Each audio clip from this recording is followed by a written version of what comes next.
In 2025, Animal Treasure Island opened at Gardaland, replacing the old Corsari dark ride that was once stood there. In an underground show building, this water dark ride takes you through various scenes. In today's video, I'm actually going to be comparing the two rides to see which one was the best and whether Animal Treasure Island is an upgrade or a downgrade on the previous attraction. So if you do want to enjoy this video and all the things I have to talk about, including the queue line, the area around the attraction, kind of the theming and the kind of atmosphere that you get when you are approaching it, and just kind of the ride experience, obviously, because that's the main part, and other stuff like that. So if you do enjoy, then please subscribe, and let's get on with it. So before you enter the attraction, you actually have this really nice kind of facade. When you're walking up to it, you actually have to go up a ramp to go up to the attraction, which is actually because of the underground show building that the previous owners before Merlin, they actually kind of had this tradition where they didn't really like show buildings, so they basically hid all their attractions underground so they can make these nice kind of themes and facades. So I think we have to give them star points for that, because obviously when Merlin came in and bought the park, they now have show buildings like Jumanji the Adventure and other stuff like that. But anyway, you also have this kind of burger restaurant as you are approaching the entrance, and I think that is really nicely themed as well. You have like the kind of blue and yellow kind of what's it called? The triangle things. It's going to be on the screen now, and I'm going to look really stupid. Whatever, like the bunting. There we go. Just came to me. But there we go. So you have that nice bunting, and then you also have these kind of nice decorations and stuff also. But yeah, as you are approaching, you get this really nice overview of the kind of the whole pirate ships and stuff as you are walking down into the queue. So as you are now approaching the entrance, it's not really, I wouldn't say there's a big kind of entrance. I would more say it's kind of the theming leading up to the entrance is actually the main bit. And what is also interesting is that the kind of entrance and the exit, I'll talk about the exit a bit more as we get on through the video, but the exit kind of runs parallel with the entrance. Because you kind of exit and enter the same way, obviously in different parts, but they will kind of lead out into the same bit. So yeah, as you're going through the queue line, you got this cattle pen type thing, but I don't have to wait in any of that because it has really good throughput. To be fair, I only ever caught it on a 5-minute wait, and that is either because it has really good throughput or because there is an underground show building, people don't actually realise there's a ride there. So I think that's what kind of they could. It is an advantage being able to do kind of this cool theming and stuff, but I'd also think it's a bit of a disadvantage because it kind of, people just look at some pirate ships and be like, oh, just some pirate ships, whereas it's not an actual. It doesn't look like there's an actual ride there, which I think if you were coming there for the first time, that's what you would initially think. So I think I don't know if they could have some more indication of that, like there's an actual ride there. But yeah. So now you're heading down into the underground bit. You actually head down through the pirate ship, and then you have this really, really nice staircase. I say staircase, it's part ramp, part staircase. Going down, you've got this really nice ambience lighting. You've got this nice prop sets along the side and like the posters and stuff as you're like kind of spiraling down into the ride. So I think that's also really nice. And then as you approach the kind of the batching area because it's actually really weird. You have two kind of boats that kind of, I wouldn't say they're not really attached, but they're just kind of, they get dispatched in twos, so it's a bit weird. But yeah, you either go in boat 1 or boat 2. But I think there's 5 people in each row.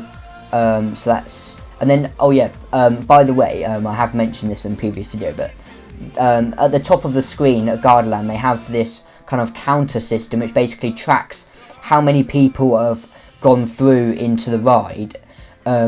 So you know how in the UK parks, if there's like a 2, you have the operator go, any 2s? Instead, people can look at the screen, and if there's, say, if it says 2 and there's no 2s, then everyone just goes 2, and then it's basically a lot easier to work out if there's any people like there, because if there's a 2, I'll make my way through. And then also if it's like, if for example on Raptor there's a single rider queue, it's easy to just kind of make that single rider aware that they need to go. So then that makes it really efficient, instead of having the operator just kind of shouting and it just being a bit confusing. But yeah, so now we are also the station is just absolutely brilliant. You got this really nice kind of dark vibes as you are getting onto the ride. It's giving me Gruffalo vibes, but obviously on a much bigger scale, because obviously, you know, Gruffalo is not the most thrilling attraction. I mean, obviously the drop is very, very scary, but the Gruffalo, wait, no, I actually don't think it makes that noise anymore. Wait, does it? I didn't even know what effects work at this point at Merlin Park. In the UK, the Gardaland is actually the Gardaland. Oh wait, no, I'll get onto the effects soon. But yeah, the Gardaland is a lot a lot better presented than UK Merlin Parks. I said that right here. As I said in my previous video, which you can go watch in the top right. So yeah, now you are on the ride. So yes, first I'll walk. So yeah, I'll kind of do a voiceover as you are listening to this video. Right then, so here we are. And so yeah, as you can see, there are definitely less restrictions on the Gardaland phone and filming policy, but as a loyal UK resident, I did not feel comfortable getting my phone out. And so yeah, as you can see, credit to Parks mainly, by the way, in the bottom left, for providing this lovely POV. But yeah, you got this is the main character that is kind of taking us on this journey through the pirate, and you got this kind of really kind of war atmosphere that looks really nice. You got the lovely rock work there as well. So this is what I was talking about. There's kind of a boat in front of you, but there's also, so you're either going to be in 1 or 2 boats as you're making your way through the ride. So here we are into this second scene. Now here you have the introduction into the kind of opposition, as it were, but you've got this massive screen on the right, as you can see, which kind of, I wish there was, although there's a kind of a good mix of props and screens. That is the main kind of villain wolf person, which is a really good animatronic, to be fair. But yeah, got this nice rock work. Oh, and that cannon as well, which comes down. We got this nice screens over there, and now you are approaching this kind of Firefly type scene as we are working our way into the third POV, not POV, screen room, not screen room, prop room, you get what I mean. But yeah, this is kind of a market kind of style,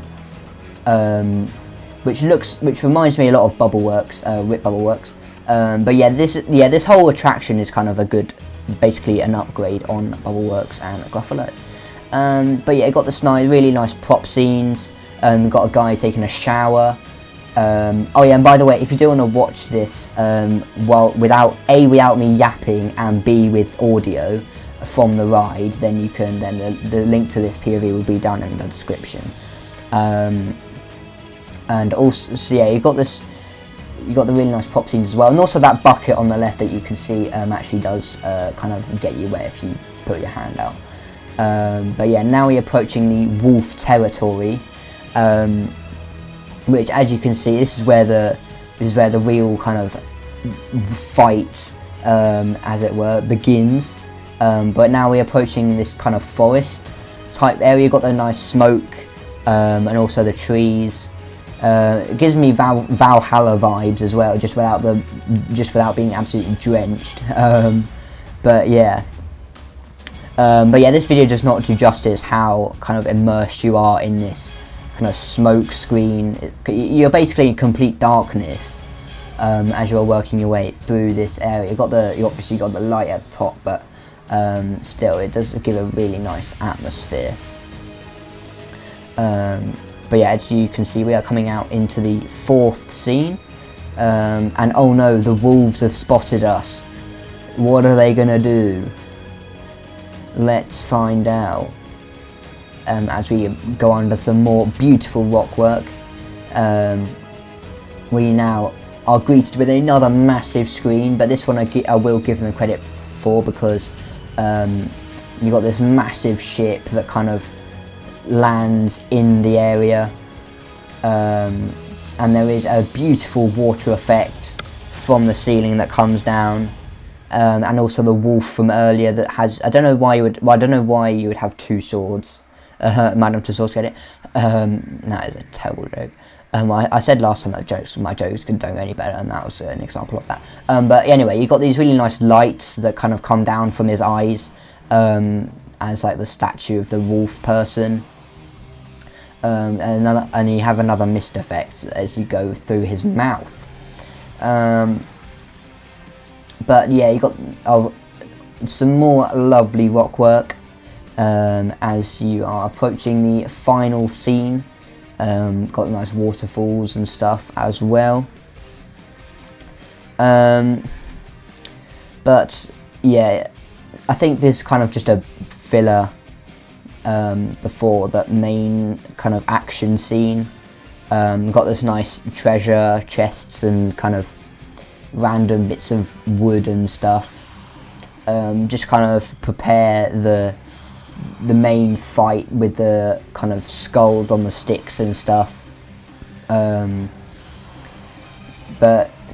oh yeah, no, I don't have to say the audio is in English and Italian, so yeah, and also but yeah, you got these really good looking animatronics there as well, of the wolf that we saw earlier.